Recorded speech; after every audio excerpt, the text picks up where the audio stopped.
Good morning, class. Welcome back to the online study of Max Divine Educational Hub. This is Shanaz, your online social studies teacher. So be ready for your social studies class. Okay, let's have a look on the chapter. Our today's topic is water resources. हमारा जो आज का topic रहेगा वो chapter number 2 geography water resources रहेगा, यानी कि जल संसाधन. Water is one of the most important factors that influences the life of organisms. Water is required by human, plants and animals for their survival. सभी जानदार चीज़ों को प्रभावित करने वाला जो सबसे इम्पॉर्टेंट फैक्टर होता है वो होता है वाटर, यानी कि पानी.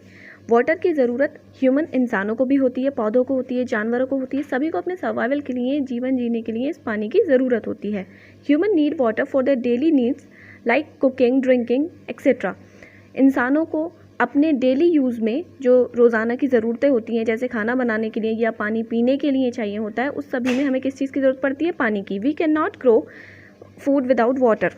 हम किसी भी खाने को बिना पानी के नहीं बना सकते हैं. जैसे कि अगर सब्जियां होती हैं या कुछ और चीज़ें होती हैं, उनको जो उगाया जाता है बिना पानी की हेल्प के तो नहीं उगाया जा सकता है. सो इसीलिए किसी भी फूड को ग्रो नहीं किया जा सकता बिना पानी के.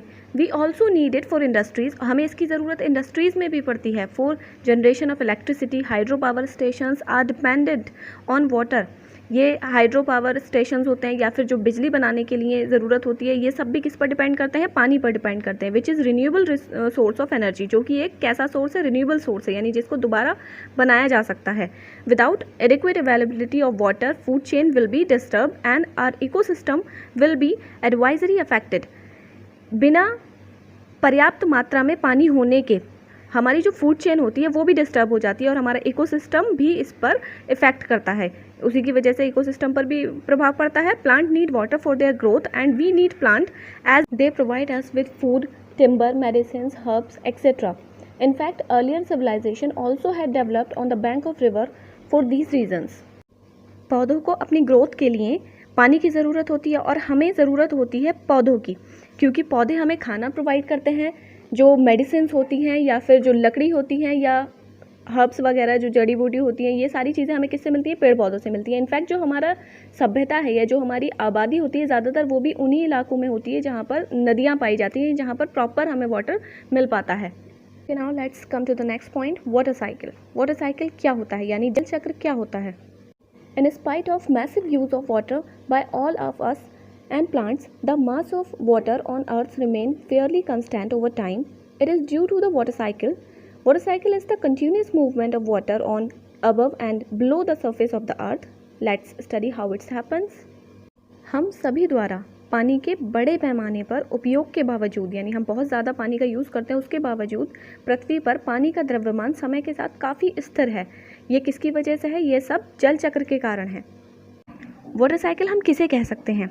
पानी का एक चक्र जो पृथ्वी की सतह के ऊपर और नीचे पानी की निरंतर गति है, उसे हम कह सकते हैं कि ये वाटर साइकिल होता है.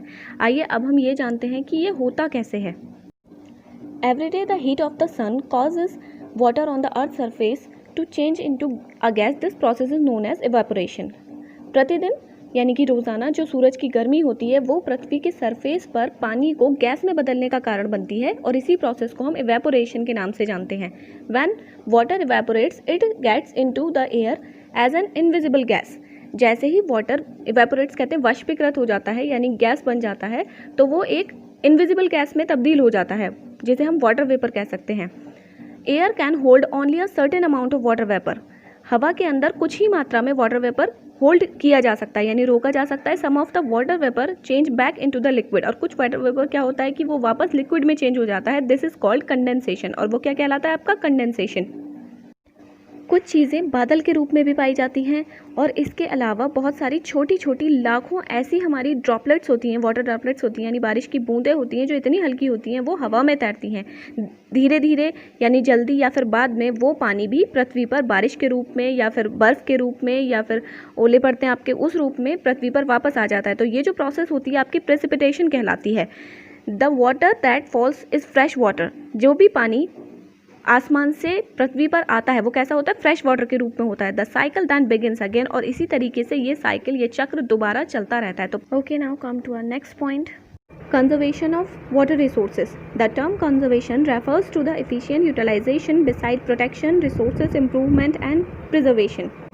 संसाधन संरक्षण का जो तात्पर्य यानी मीन्स होता है वो संसाधनों के सुधार, संरक्षण और उसके अलावा उसके प्रॉपर यूटिलाइजेशन से होता है. Water conservation focuses on several issues like improvement of vegetation cover to improve underground water resources, rainwater harvesting both for storage and saving wasteful surface runoff. जल संरक्षण के लिए काफ़ी सारे इश्यूज़ पर फोकस होता है, जैसे कि इम्प्रूवमेंट, वेजिटेशन कवरिंग के लिए इम्प्रूवमेंट होनी चाहिए, या फिर अंडरग्राउंड वाटर रिसोर्सेज जो होते हैं हमारे उसमें इम्प्रूवमेंट हो, रेन वाटर हार्वेस्टिंग यानी जो पानी होता है बारिश का उसको अच्छे से हम प्रॉपर तरीके से उसको कंजर्व कर सकें.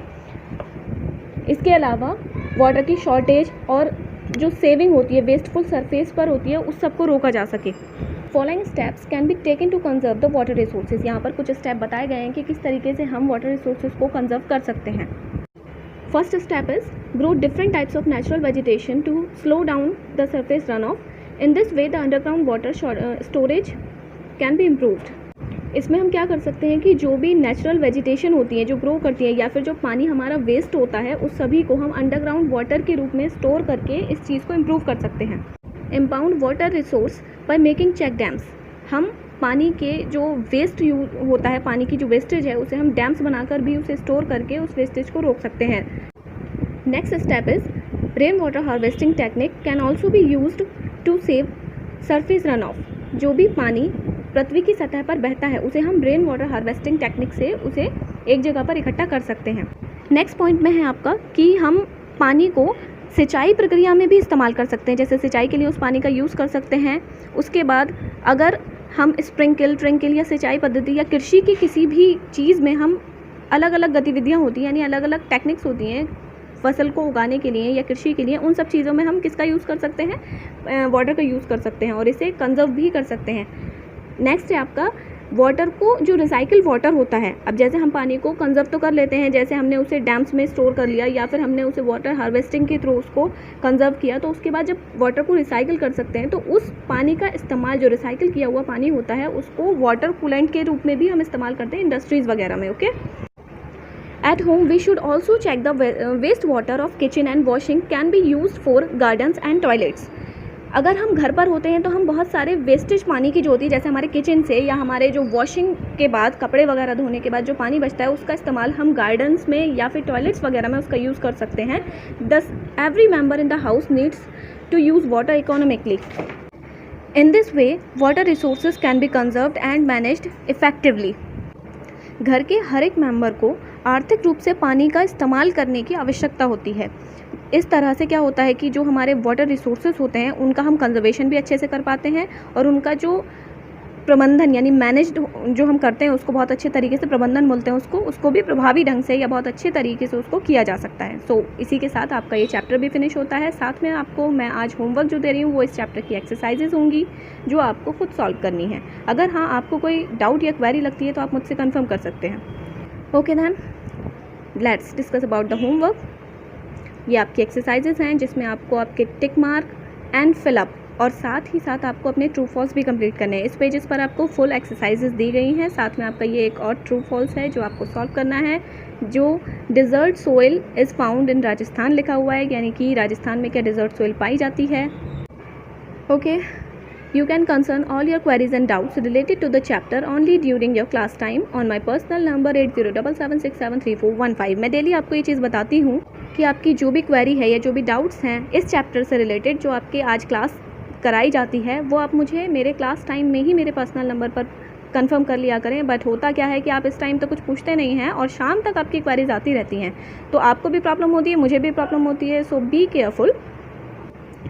क्लास के टाइम में ही आपकी जो क्वेरी है वो कंफर्म कर लिया कीजिए. उसके बाद अगर बहुत इंपॉर्टेंट होती है तब मैं आपको ये सजेस्ट करती हूँ कि आप मुझसे पूछ लें. Okay. It's time to say goodbye. Thank you. See you soon.